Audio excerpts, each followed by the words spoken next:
Alrighty, we were pleased to be joined by a guy that is born and raised in Ottawa, Ontario, former color commentator for the Ottawa 67s, worked at SportsCenter and The Score, and now is currently the voice you hear when you play the NHL 21. We're pleased to have on James Cybulski. James, thanks for jumping on the podcast, man. Thanks for having me. Talk about quite the list of employers that I have fooled into hiring me over the years.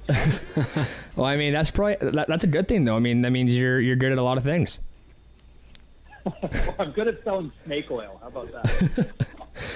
All right, James, let's, first off, what's new with you? How are things, man? I know we talked, over the last 6 months here, but we finally have you on the show. Just, walk us through what's going on with you. Well, just keeping busy. It's summertime, so the kids are out of school now, and so now the main priority is to try to find a way to keep them occupied.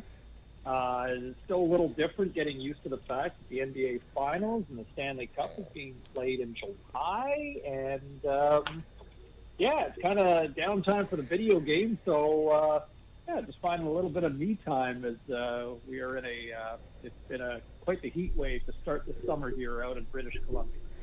Yeah, it's been hot.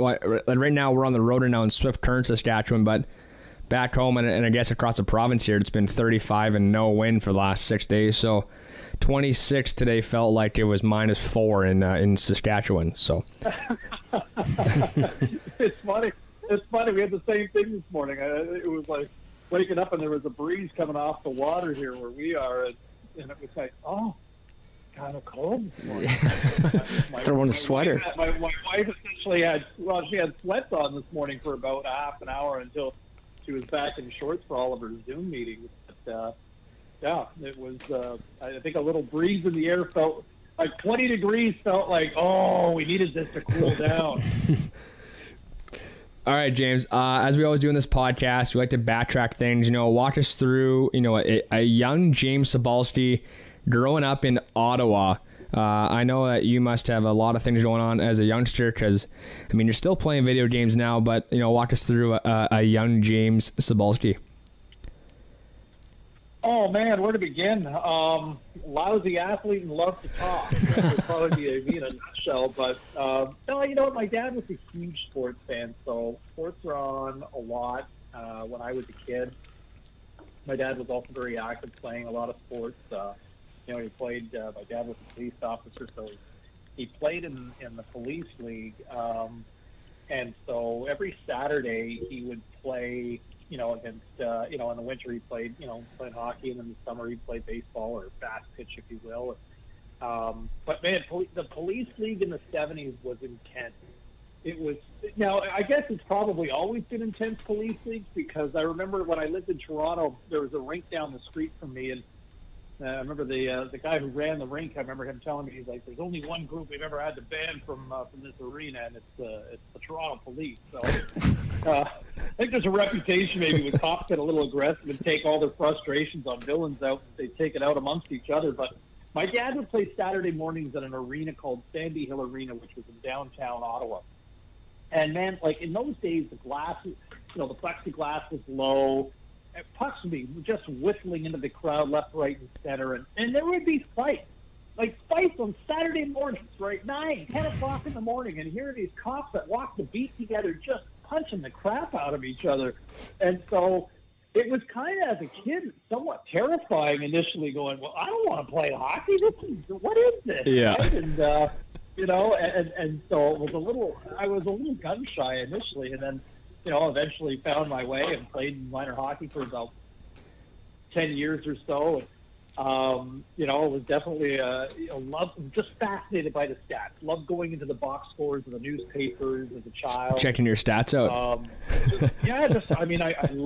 was a huge, my stats, exactly. Always finding out that I was a -4 every game. But just, obviously I was a huge Wayne Gretzky fan. I had an aunt, who lived in Edmonton, and when I was about 5, she had sent me a hat and a scarf and some mitts, and it just happened to be Wayne Gretzky's first year in the NHL, and I was just kind of hooked from there. when the protest started, I checked the box scores for Wayne Gretzky's numbers each and every day. And in those days, my God, the Oilers were putting up, 8, 9 goals every night, it felt like. And, and I was a huge Gary Carter fan as well. So I was looking at the Montreal Expos, box scores and seeing what Gary Carter had done the night before as well. Because, not every one of those games were on those days. So yeah, that was kind of me and falling in love with sports at a young age. And, love listening to Vince Scully on, Saturday baseball games on NBC, and, became a big Bob Costas fan. And, and I was, and when Ron McLean came on the scene, man, and I was lucky enough to work with Ron for a few years. And, I was a huge Ron McLean fan as well. And I was also a big wrestling nerd. And so I was, in addition to, looking up to the guys like Howard Cosell and Marv Albert and Vince Scully and Ron McLean, I was also a massive wrestling fan. So I loved Gorilla Monsoon and Mean Gene Okerlund, right? So, I think a lot of my excitement probably was influenced partly by just being a wrestling nerd as well. And so that kind of helped shape me along the way. And at some point, I recognized pretty quickly that this is the path I wanted to go and follow as a sports broadcaster. And, was lucky enough to kind of pursue that dream and kind of live it out. Well, before we talk about that more in the broadcasting side of things, we were doing some homework before, because we always do. If you were a wrestler, would you... Trust me, we're grinding over here. James, if you were a wrestler, would your name be Seaballs? I always thought of myself as, when I was younger, I always thought my gimmick would be Gentleman James. You'd be the good guy, hey? I feel, no, it's funny. I think I'd always, thought the idea. I think a lot. I don't know if it's, I think people that kind of naturally come across as nice people. I'd like to think of myself as a nice guy, but I don't know. I feel like I'd like to be somewhat heelish.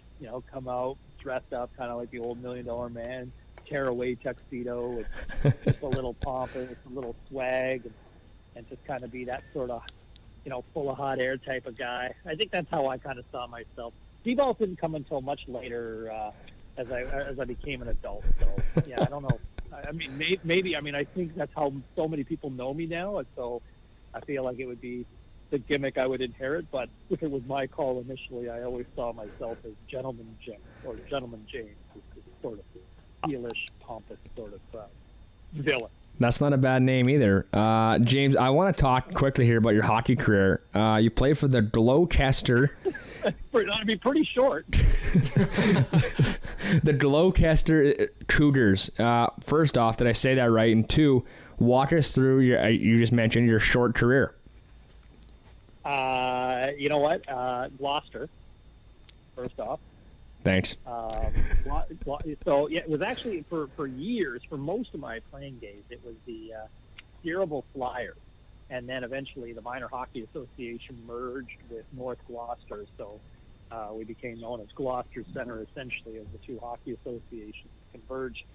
You know what? I played about 9 years. I was a forward for almost all of them. Hands of stone, decent skater. I think I would totally be described as an energy line type guy. Nice. Need those guys. I was a decent.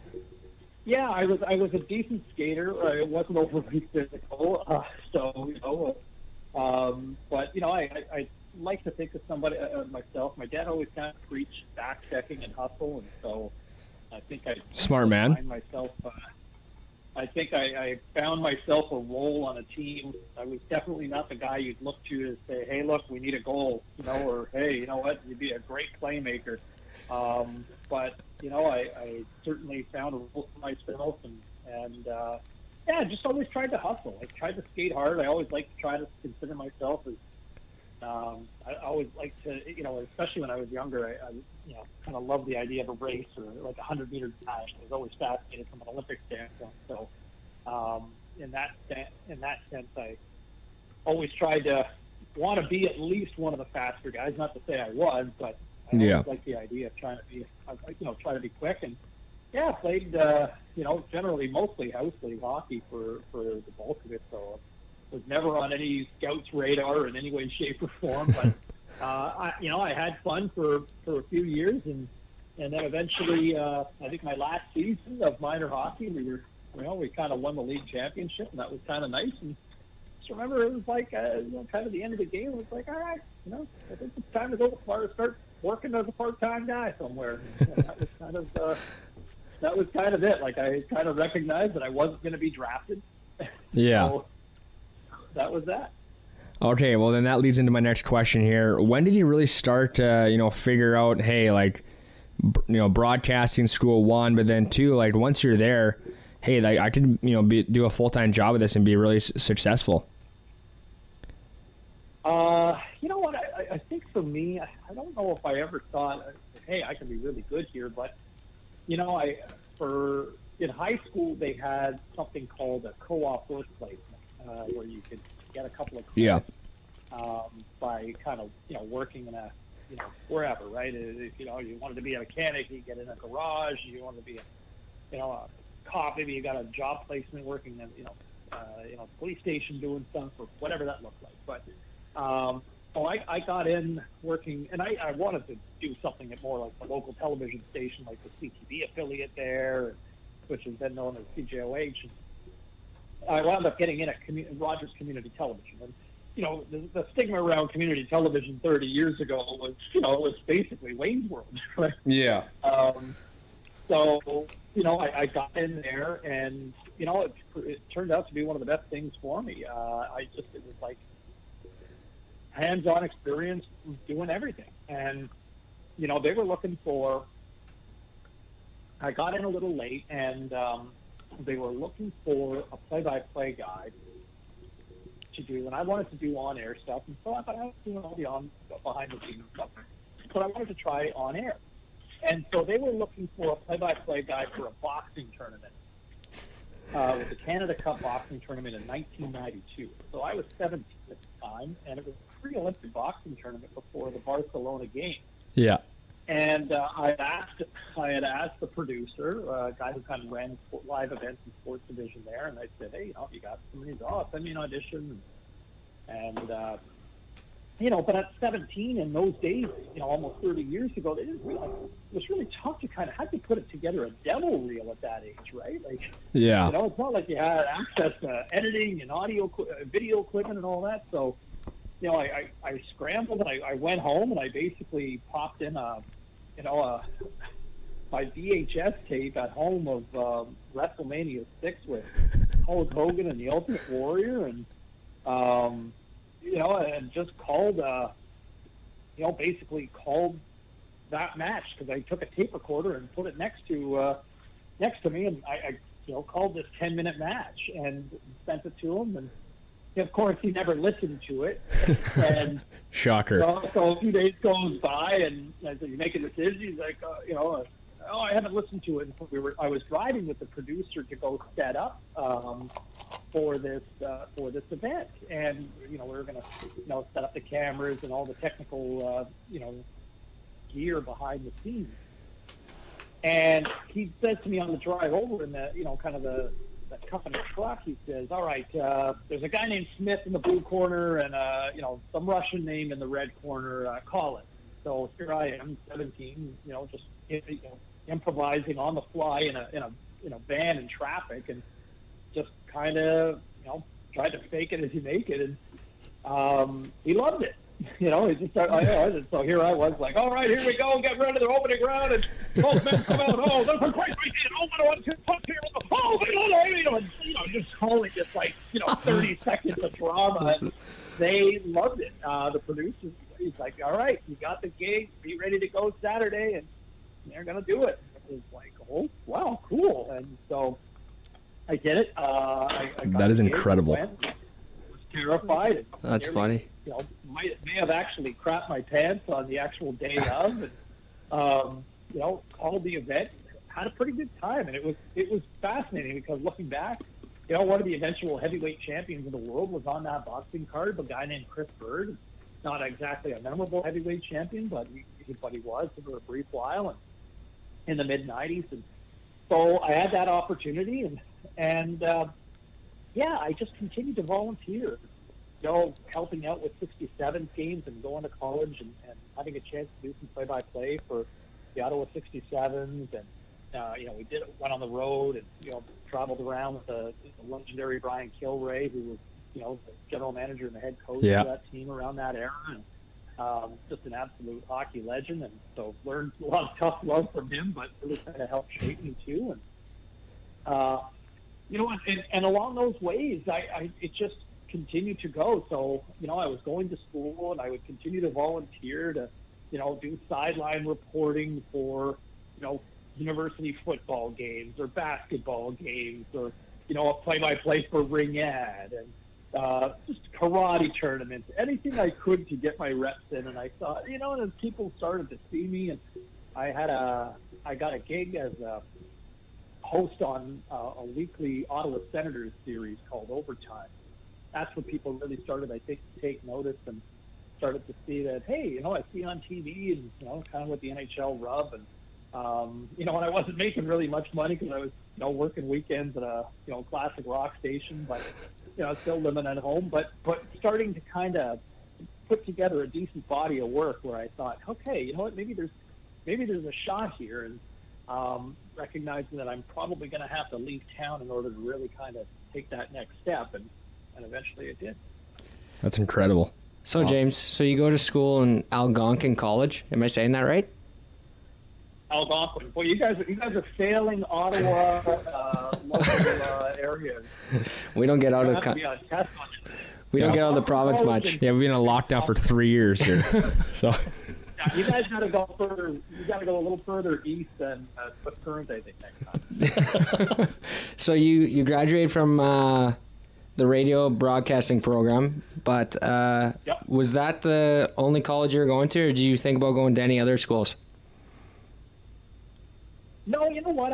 I didn't really think. And maybe just because of where I was at the time in life, I look at so many people and I see kids in my neighborhood, or well, not kids, but young adults that go off to school, and so many people that leave home, or even look at junior hockey and people that go off to across the country to go to school, and at a young age. I just wasn't mature enough for that. And maybe I didn't think big enough, but I was, I went to the school that was local. And so I went to Algonquin because it was in Ottawa, and I lived in Ottawa, and I still lived at home, and that was that. And so, I'd kind of do my school day and, take an hour bus ride there, an hour bus ride back, and that was that. And, I think the idea of I think I watched enough movies that kind of romanticize what the university and the college party life is all about, but I definitely wasn't mature enough, and I certainly wasn't ready for me. And everybody's different, right? And I got friends of mine that were junior hockey players that left home at 15. I wasn't there, and so I don't think I saw a big picture enough yet, and it wasn't until I was in my 20s where I was like, okay, you know what, I want to explore the world here now. Yeah, that's fair. James, I have a question here for you, and I know that you had a stint or worked quite some time with the Score. Walk us through your days working for the Score. And I know guys like yourself and Jerry D and Cabby Richards, those guys got a lot of their starting gigs from working there. Walk us through working at the Score. 8 years of my life. Had just an incredible experience, and formed relationships with people that I'm still friends with today. Actually, one of my best friends that I grew up with, he left Ottawa about a year after I had moved, and not even, and he just was at that point in his life. Was like, I think I need a change, and it's time to cut the wings from home. And I was able to get him a job with at the Score, and and now he's like, I believe he's now the head of one of the heads for graphic design and at Rogers on the media side wow. for television. And so he's done very well for himself for a guy who rented out movies at the local video store for he owes you one. a couple of years, right? Yeah, he owes you one. But he, no, but you know, to have a really good friend like that, you know, those early years, and you know, I left home for the score. I left Ottawa, and then I left Toronto for Vancouver, and you know, to work with the likes of, you know, Elliot Friedman, you know, Cabby and Tim and Sid, and I mean, just the list goes on and on with so many good people that you know, to work with and see so many people have great success. Guys behind the scenes as well. Yeah.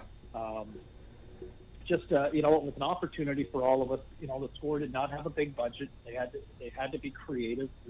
You know, a guy named Anthony Shoshone was kind of the guy in charge, and he was the guy who saw something in me to give me an opportunity, and so many of us opportunities at the time that, you know, we probably wouldn't have gotten elsewhere. But I was 23 when I started at the score. And, wow.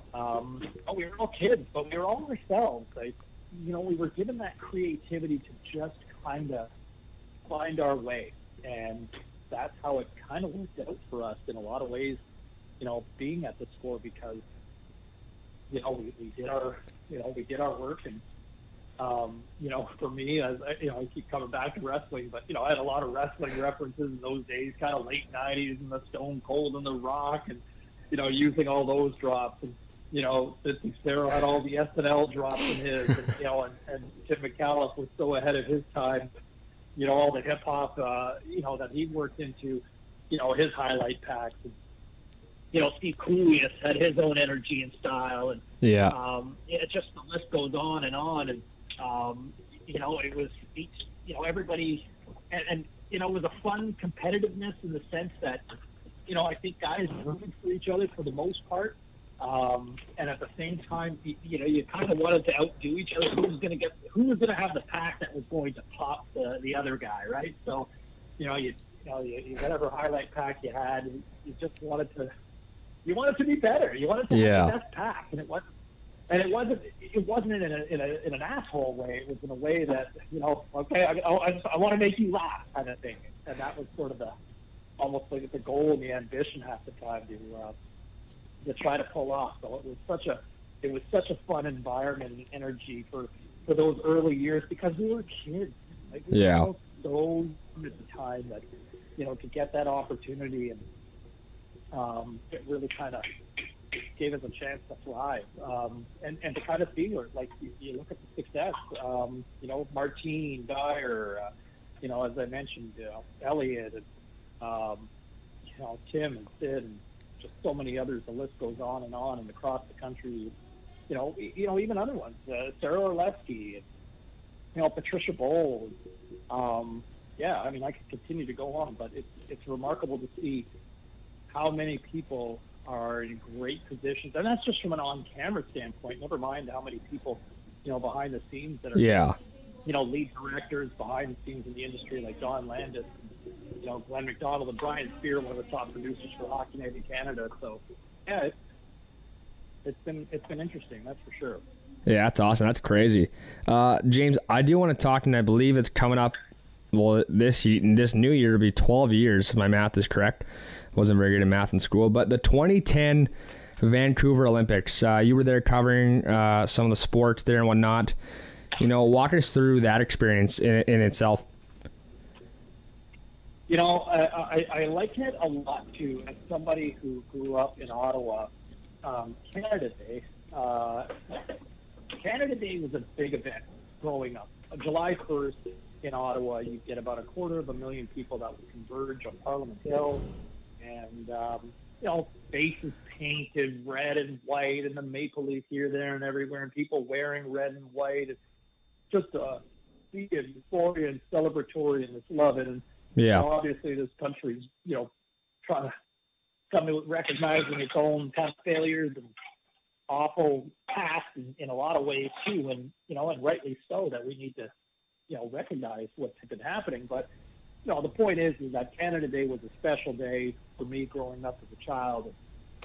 And we, you know, and the best way I would describe the Olympics here in Vancouver was Canada Day for 2.5 weeks. It was just an absolute party. Bender. And it was so much fun. It was a lot of work, but, you know, even for myself personally, and, it was not about me, but my God, walking down the streets and the jackets that they had for all of the broadcasters, I think a lot of people associated us as being part of the Olympic team. And so, it was probably the one time in my life I really kind of felt like a rock star walking down the street, and it was humbling, it was fun, and without question, one of the most incredible work experiences I've ever had. It was fun. I was fortunate enough to be assigned to the long track speed skating event, which was at the Richmond Oval, and it was. Canada had a ton of great stories. Clara Hughes was kind of winding down her career, and Canada was fortunate enough to medal a lot, and just all of it. I had a really good time with that event. Did you go watch the gold medal game, the hockey game, Canada versus USA? I was stuck on an airplane. You're kidding. Brutal. No, so I was supposed to. So my event had wrapped up early, and I hadn't really paid much attention to the schedule outside of my own world at the time. And I remember getting a call about a week before the games wrapped up, and it was the production manager who said, "Listen, the games your event wraps up a day or so early. We need somebody back in Toronto to host that hockey. Are you okay with doing that on the Monday?" No problem, sure. And so, so they're like, "Okay, well, we're going to book your flight, and you're going to head home on Sunday." It's like, sounds good. Yeah, no problem. Oh. Well, my flight was scheduled for, I think it was for 3:00 that Sunday afternoon. Well, as I kind of get closer to, I recognized, and the crappy thing was like, somebody else had asked me, they said, "Hey, listen, we'd like to have you on the floor in the stadium during the closing ceremonies with the Olympic team, just to kind of, get a feel for the energy." And I was, "Oh my God, that sounds amazing. Oh, wait a minute, I'm booked to call home a day early. If somebody wants to change my flight," and they're like, "Don't worry, we'll find somebody else." So it's like, first it's like, shit, that would have been fun. and then realizing that, okay, my flight's now at the, I'm looking at the game will be over in time for my flight to leave. Well, not thinking overtime, right? And so now I'm at the airport, sitting around, trying to find a comfortable, finding a TV half decent to watch this game that the entire country is fixated on. Basically saying to myself, how in the hell did I get stuck here at YVR right now, having to deal with this? And so I watched the first period in my room at the hotel, race to the airport for the second and third period, and now we're going into overtime, and it's shit. Now what? And of course, like, okay, final boarding, well, this plane's going to leave, and honestly, you don't want to get stuck without a flight trying to get out of an Olympic city, because having done it, I've seen it, it's a nightmare. Yeah. So you take your seat when you can, when you've got it, and so I get on the plane, and I'm kind of struggling with this is awful. Like, I gotta, what's gonna happen here? So I get on the plane. We're sitting on the tarmac for a couple of minutes, waiting to take off, and I, like everybody, please, and I picked up my phone and I called my parents. It was the only thing I could think of. Was I gotta call my parents. I said, put the phone to the TV. I need to listen to what's going on. And, so they had some friends over, and they put the TV, they put the phone next to the TV, and thankfully, before the plane got off the ground, they scored. All of a sudden, all the screaming from my family. They're like, "Crosby scored!" I'm like, "Oh, okay." Let out a little yell, and Crosby, and then there was a few people kind of clapping and cheering, and the pilot got on, and as the country went into euphoria, the plane went off the ground, and it was basically the quietest part of the country for the next 5 hours on a flight across the country, while everybody was just getting absolutely shit-faced. That's unbelievable. That's a great story. That is. Wow. I don't know if it's an envious position to be in from that seat, but it was certainly a memorable one that day. All right, James, we have a few more questions here before we go into our segment called Questions from the Gallery. First, well, I have two more, and then Rip might have one, and then we'll go into our segment. But this one here, I have tons of questions about. You're the new voice of the last two NHL EA Sport games. First, how did you get that role? And, first, how's it going, I guess? So second, how's it going? I guess I'll let the consumers be the judge of how it's going. I think it's going all right. It's as somebody who played the game, especially in those early incarnations in the mid '90s, NHL '94 and NHL '95, and I think as you play, you come in, you come out of the game when you've got a game that comes out every year. So you play 94, 95, check out for a couple of years, you're back in 98, back in 2002, 2004, 2007, still coming and going and playing. And a couple of years ago, about 3 years ago, they were, I got word that they were looking for a new broadcast team for the video game. So I asked if I could get an audition, and they got me one, and and it sounded like they were going through a number of different people from across the country and parts of the U.S. that had come up for auditions, and I had gone in. I was actually we were taking the family for a trip to Maui that actual afternoon, and so I got off my radio show I was doing at the time and went over to the studios for Electronic Arts in Burnaby, here in British Columbia, just outside a suburb of Vancouver, and gone into the audition. That was, they basically said, here, call what you see, and and just do whatever you can. Not a lot of preparation, just call it like you see it, and so I did, and I noticed that there were a couple of times that a couple of the producers and the editors were kind of chuckling a few times, thinking, all right, I'm making these guys laugh, or, I don't know if that's right or wrong, but I left the room kind of thinking, I think that went well, and, and then didn't hear anything for a month. I scrambled to go catch a flight to Hawaii, and then didn't hear anything for a month, and to be as silly as it sounds, I kind of forgot about it for a bit, and then got an email that said, "Hey, listen, just an FYI, we have, we've shortened our list, and you made the short list. And, we should have a decision in the next week to 10 days." And it was like, "Oh, right, like, that's cool. Or seat at the table," and then nothing for a month, and so kind of thought, well, I guess it was nice to be considered.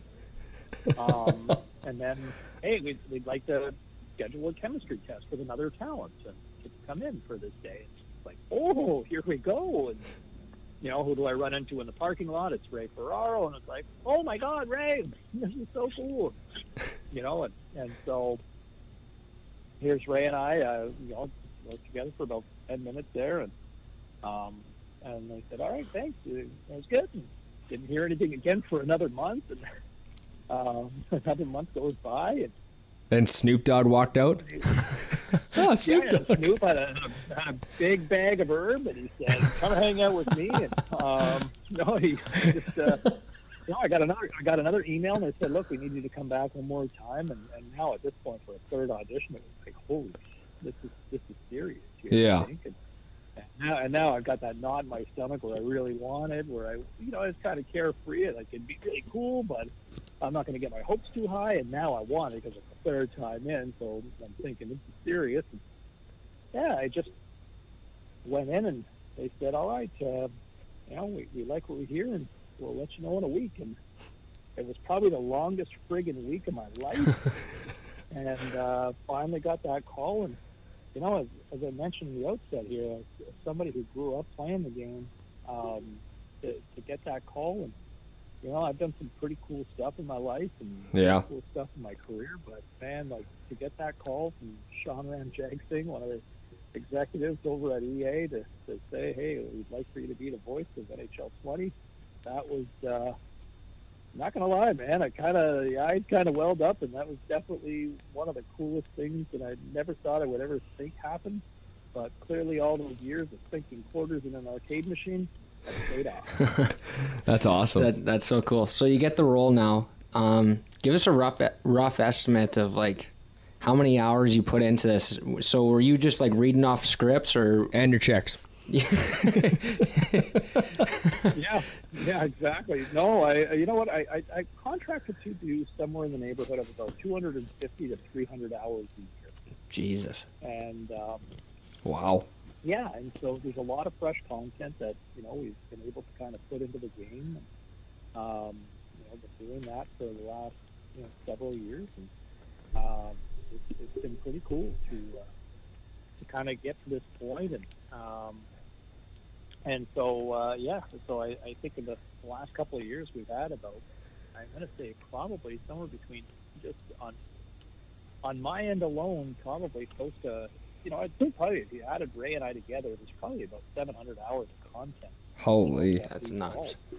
So, and it's funny, it's, for the hardcore gamer, it's never enough, but, I think most people have appreciated what we've been doing, and, so usually it works out to a couple times a week, for about 4 or 5 hour sessions, and, obviously we've been working virtually for the last year and a half or so, and just trying to sound as good and really try to bring the energy. I think that's partly what, got me the position that I'm in, to begin with, to have that sort of energy and excitement level that I've kind of brought to the video game. And I think, you're not going to please everybody, but I think most people have kind of got a sense or got the idea of, what I've tried to project. And I think it's been well received for the most part. Well, first, I think it's cool, so does Turner, but the one question I have, and it's super cool. I have one main question. I've always wanted this ever since they came out when I started playing the game, is how do you know when to say each person's name? Obviously, like, you're calling a game like, oh, George Thornton over to Marlowe and Marlowe over to whatever. Like, because obviously, like, if I pick the Oilers versus the Leafs, like, your voice is obviously calling those guys' names. Like, just walk us through that whole thing, how that works. Yeah, so basically, like, I sit in the studio until you turn on the game. And then once you start to play, they send me a little text, and then it's like, okay, here, you got to call this game live for Turner in the game. So, in all seriousness, that'd be sick though if you did that. Calling 3 million games a day. At some point, it probably will be the future, right? But I would say that we have a really, really good audio engineering and editing that makes both Ray and I sound like we know what we're talking about. At least me anyway. Ray knows. But what they do is, we call them stitches, and so we'll do. I think we've got probably over 15. Well, actually, no. I'm going to say that we've added about 1,500 just this past year alone. So, there's different ways. You have to stay consistent on your intonation and your voice, right? So yeah, you don't want it to sound like some old 90s, phone, automated phone service where it's hello and welcome to 58525. So you want it to kind of to flow seamlessly. So, my start is, so I've already got a high energy level, but it's passes the puck to Smith, passes the puck to Turner, passes the puck to Drew, passes the puck to Mike, and so you want to make sure that it's going to flow. How good was that, by the way? And so they have me read, these sort of intonations with the person's name to start, and then, or moves the puck over to Thornton, moves the puck over to Marlowe, moves the puck over to Crosby, moves the puck over to McDavid. Here's a shot by McDavid. Here's a pass by Crosby. And that's unreal. Oh, there goes kosher toe picking again.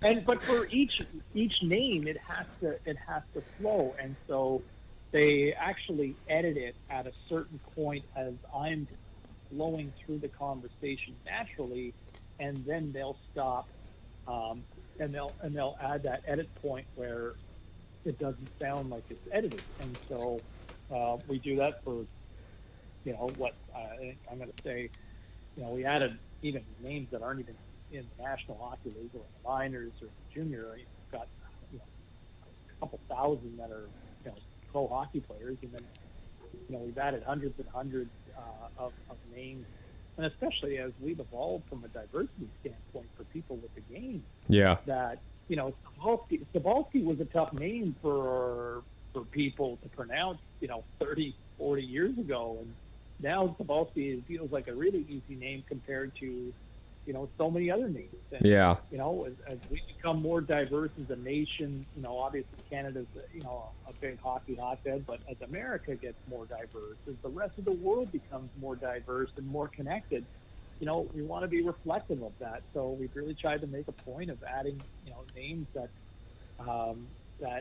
reflect, society and diversity. And I'll tell you, it's been really rewarding. Look, I never thought I'd see the day that my name would be in a video game. It's like when you're a kid and you go to a store and you see like the coffee mug or the water bottle with your name on it, and you never found your name. Yeah.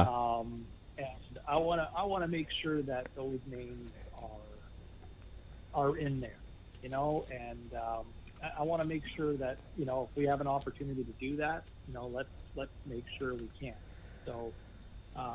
We're not going to get every name, but we certainly try our best to try to incorporate it, as many as we can along the way. Absolutely, yeah, that's awesome. That's super cool. How you just obviously your voice is when we hear it in the game, but I've always wondered how you guys do that. I mean, you guys sit there for 24 days straight and rip off every player, but that's cool though. That's super interesting. I mean, don't get me wrong. There are some days where it's okay, you find out how sausage is made, and then you've got some days where, we have a lot of creativity. I really love the sessions working with Ray. Ray is so quick on his feet, and he's got so much personality that it just makes it easy to kind of flow off a guy of that talent, and it challenges me to keep up and forces me to try to be as quick as I can on my feet. Those are fun, the two-man sessions, and now Carlin Bays, who's part of the broadcast team as well, and she's got lots of personality, just ready to explode with. So, it's a fun group, and we have an opportunity to kind of play and I don't want to say spar, but just kind of have a chance to just play along together. Those are really fun voice sessions. And we focused a lot on the Be a Pro mode this past year for NHL 21, and some of the voice callers, they're all friends of mine. Carolyn Cameron was one of the voices who is obviously on Sportsnet Central and Hockey Central as well. She was one of the voices, and a couple of other good friends of mine that have been friends for years. So it's fun. You can kind of play off of yeah. You're kind of a character, but you're also having some fun and try to bring a sense of realism, but there's also a playfulness too, so it's cool. Alrighty, James, let's go into some golf talk now. Let's walk us through your golf game. Do you even play golf, first off? Not enough.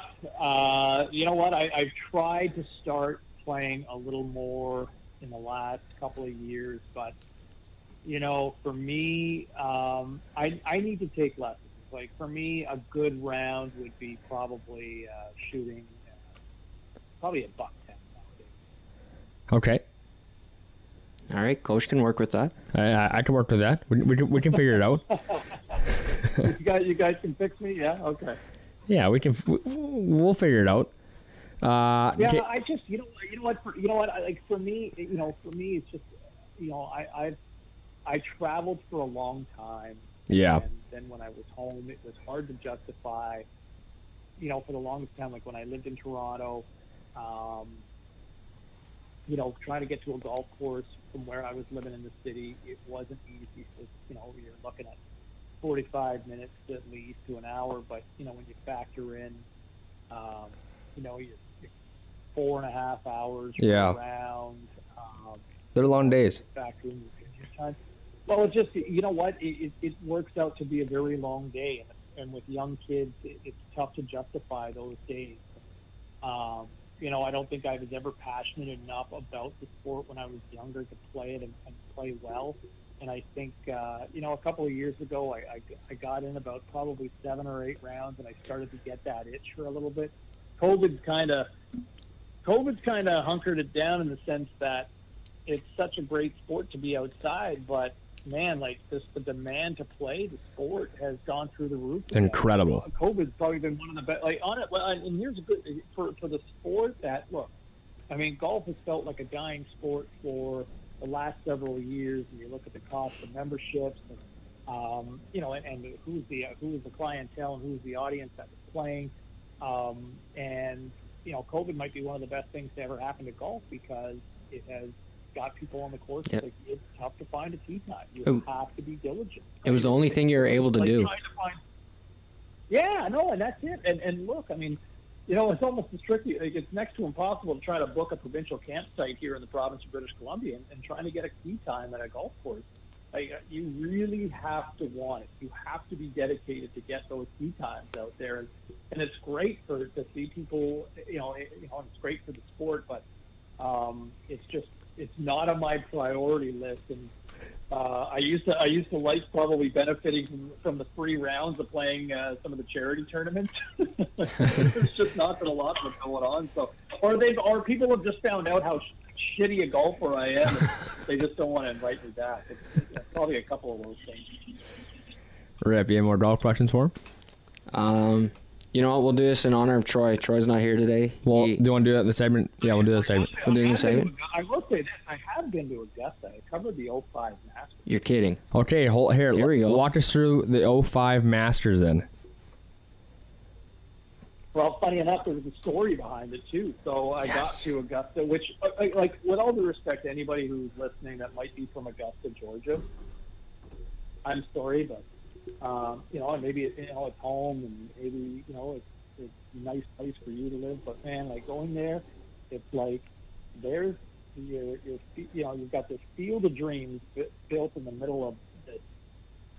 If you build it, they will come. of a dumpy town. Like it is a gorgeous course, but Augusta is not overly sexy. Like, it is not a great town. It's basically Augusta National is surrounded by, Steak and Shake and McDonald's and Wendy's and Hardee's. And sign me up. Burger King. And just a sea of fast food restaurants. Yeah, sign us up, James. Yeah, no, it's just not. It's you kind of expect to go into this magical land, and Augusta is something else, but outside of it, it's kind of okay. Well, I didn't expect this. But, so James, before you go on here, was that the 05 Masters when like Tiger made the putt and like the ball dropped?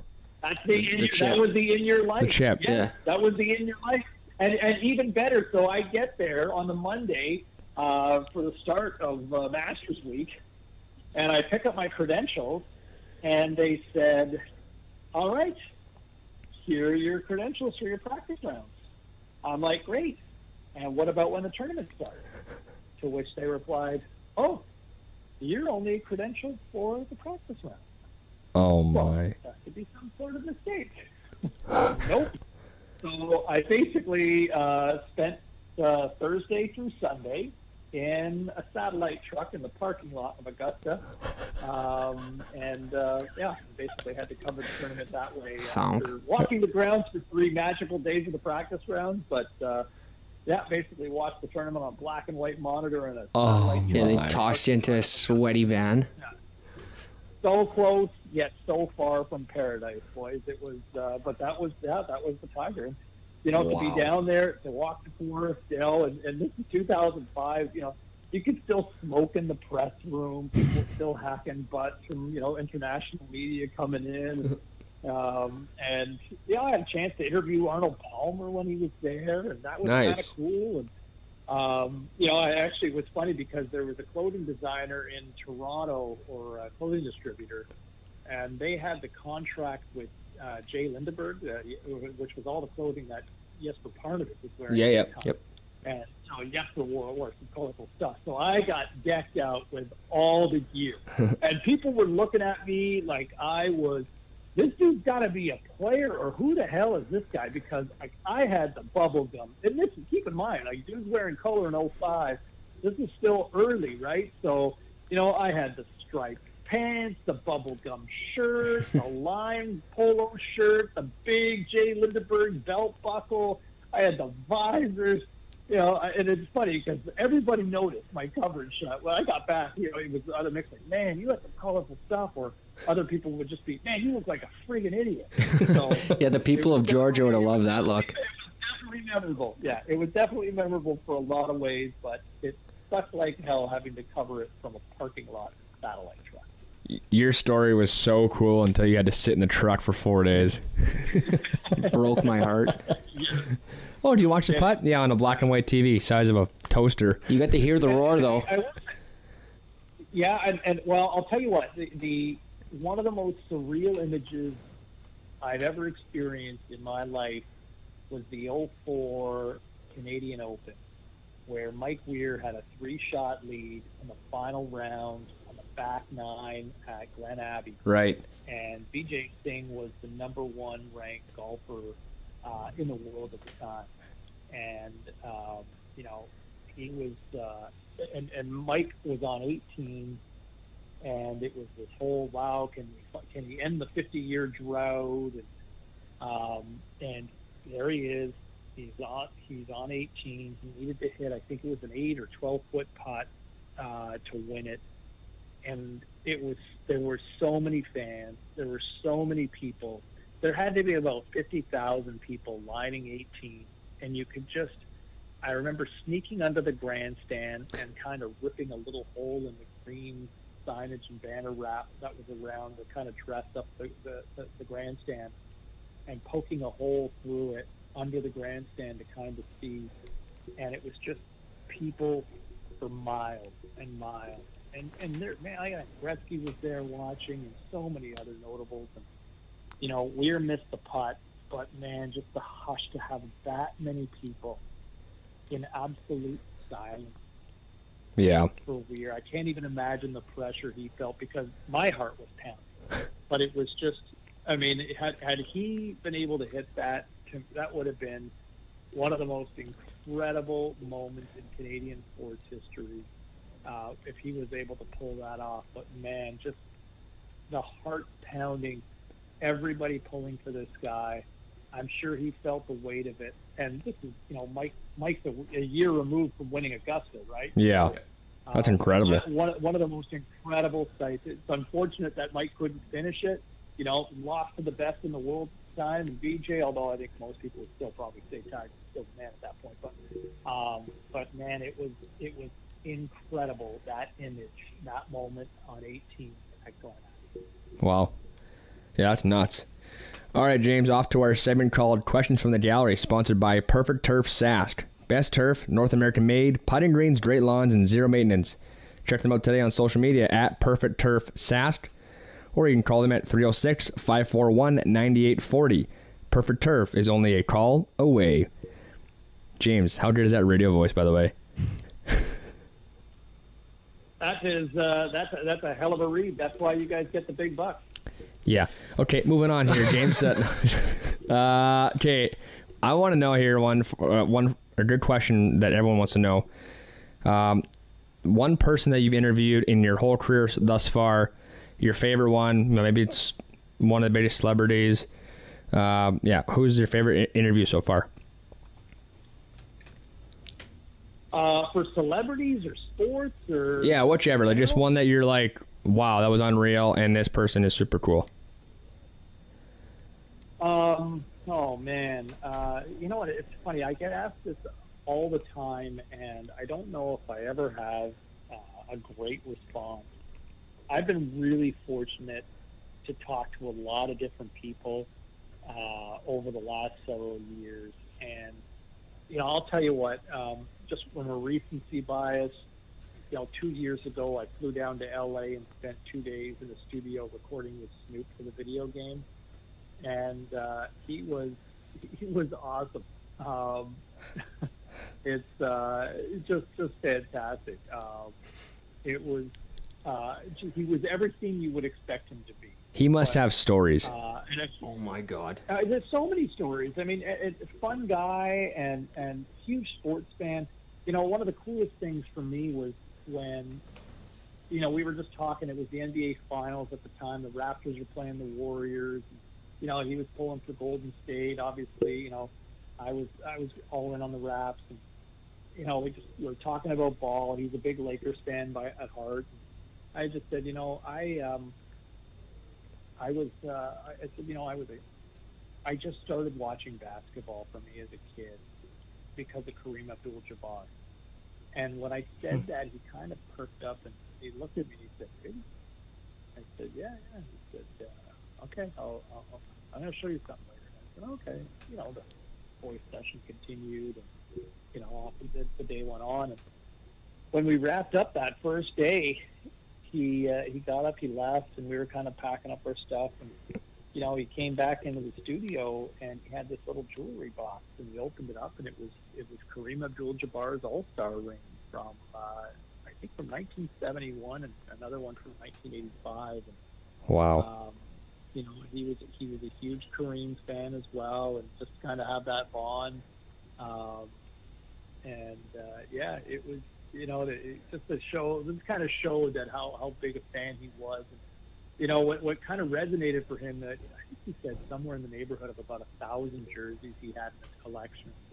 He had got one from the Peterborough Petes, the Ontario Hockey League. But the fact that you know, he remembered having a Peterborough Petes jersey, it really resonated with him. Like, he was a smart guy. Intelligent dude, yeah. Now, yep. Well, you know what, I'll say this, for all the persona that he brings, you know, that guy's a smart, sophisticated, and successful individual. And, you know, one of the first things he said when he sat down with us was, he looked at our producers and he said, listen, guys, I am not above being told what to do. I am not opposed to being told what to do, because knowing full well that, look, the better the game sounds, the better I sound. The better I sound, the better the game sounds, right? It's a double-edged sword in the sense that, you know, hey, if we work together, we collaborate, we both win. Yeah. And he recognized that. So the time spent with Snoop, I mean, that will definitely always, you know, stay in my memory. You know, times that, you know, just different experience. I was a huge Chuck D fan from Public Enemy growing up. I was a big hip hop guy, and having a chance to talk basketball with Chuck several years ago was just one of the biggest thrills of my life, and just talking sports with Chuck was outstanding. You know, those are ones that kind of stand out. Yeah, David Beckham. You know, it was just a brief interview. It wasn't overly long, but you know, David just you know, for the mystique around a guy who's got such a massive global following and brand. You know, he kind of just came across the real dude. Yeah, that's awesome. Really enjoyed him. And you know, my World Junior experiences, so many young guys, I loved covering Alex Ovechkin, especially young Ovi. Oh my God, the energy and the electric, the personality he was just so much fun for the game. But, you know, Ovi comes to mind as somebody who I really enjoyed, you know, loved talking to and loved his opinions, and, just his personality. You know, Sidney Crosby, just how determined he was, and just how much he loved the game.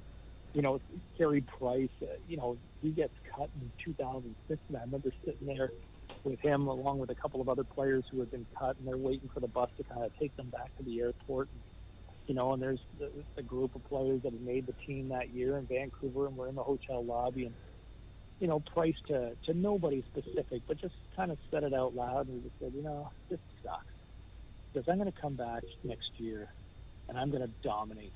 I'm going to absolutely dominate this tournament.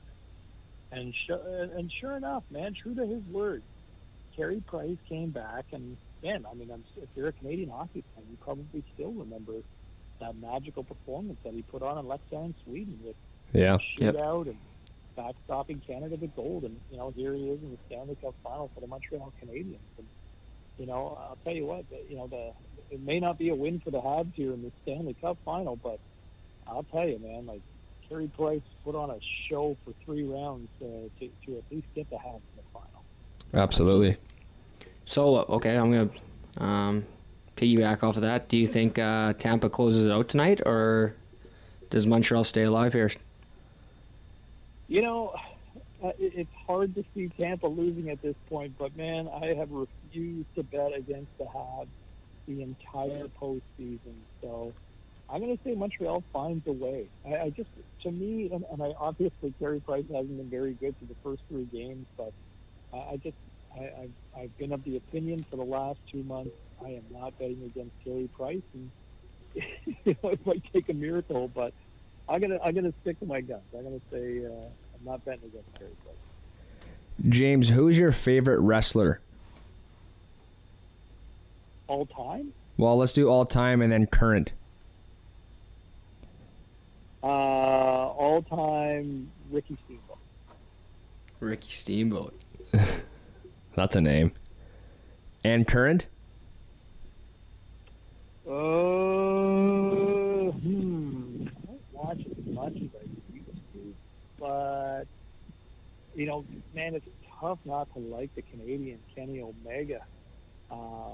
He's pretty awesome, and what Roman Reigns has been doing for the last year or so is pretty awesome. So I'll say I'll go with a former CFLer and a Canadian. How about that? I like it. Yeah. All right. So we'll go. Another question here. Our co-host Troy, he usually asks this question. What is your dream foursome? Dream foursome. Well, okay, you got to commit to people for what? Depending if it's a tournament or you're committing at least 4 hours to people. I want a good storyteller, so a dream foursome. I'm going to put. I want Dave Chappelle. That's a good one. Wow. Off the board. Yeah. I want Dave Chappelle. I want Dave Grohl, man. He's going to be a lot of fun, too. So I'm going to put Dave Grohl, Dave Chappelle, a couple of Daves. These are the Daves I know. And I'm going to round it out with, I want Michael Jordan. Yeah. I want Michael Jordan, Dave Chappelle, and Dave Grohl, and myself. I'm gonna round up that. There's my foursome right there. There's my four horses. Wow, that's a good group. Yeah. And off the board with 2 different ones. Usually it's Tiger and Michael, but Dave, yeah, it's Tiger, Michael, and then I like that. And then usually me. But I like that dream foursome. yeah, that's good. All right, James. What's your? I'll go with that one. Yeah, that's a great foursome. Lowest round ever and your favorite track. Lowest round ever, and my favorite. I couldn't tell you my lowest round ever because it mostly just or stopped scoring after a certain point. Fair enough. And favorite track. Oh, you know what? So I had to have played it. Whichever, or covered it. Yep. Yeah. I mean, going down to Pebble just to kind of be on the outskirts of that course is pretty epic. Just driving down to Monterey. But All right, James. Let's spin this question. Yeah. Let's spin this question to who. And this is probably my last one here. Who is one person that you want to interview that you have not yet? Oh, probably Dave Chappelle. Yeah, he is a funny bastard. Easy. Oh, I couldn't. I'd lose my ribs. I'd be laughing the whole time. Yeah, it just from a, you know, actually, you know what? From a sports standpoint, like the guy I would love to talk to. You know what? And it's funny. I didn't mention this earlier, but just earlier this year, I hosted an event where I had a virtual half-hour interview with Magic Johnson. I was a huge Lakers fan growing up. So That'd be cool. Magic was oh my God, Magic was everything I could have asked for. Just to kind of have my own one-on-one time with Magic was amazing. So that would be one. But Kareem Abdul-Jabbar and Dave Chappelle are probably the 2 that come to mind. Just to me, you know, we don't have Muhammad Ali anymore. But to me, I look at what Kareem went through and experienced in a volatile time. You know, through the 60s, you know, playing at UCLA, you know, into the NBA at a time where, you know, there he was changing his name, dealing with the backlash of that in the NBA, you know, without maybe the profile as much as Ali. But man, there's a guy who was there to support Ali during his Supreme Court battles with the U.S. government. In a Bruce Lee movie, having a fight scene with Bruce freaking Lee. Winning 6 NBA titles. Multiple MVPs. One of the greatest players in NBA history, and at times almost criminally forgotten. Where, Kareem had the sky hook, and it wasn't always flashy or fancy like Jordan or like Magic or even like LeBron. But my God, Kareem Abdul-Jabbar, man, that was my guy. And I just think, my boy. I just think his story on and off the court is fascinating. Well, that's awesome. Rip, I think we're good, hey? Yeah, James, man, we appreciate you coming on today. We hope we can do this again. We had a lot of fun today. Guys, thank you for having me, and stay safe out there. And here's hoping back to a world of normal again. Oh, yeah. Couple days for us. Yeah, absolutely. James, stay safe as well. And like I said, hope we can do this again down the road. Take care. Okay. Thanks, James. Cheers, boys. Take care. See ya.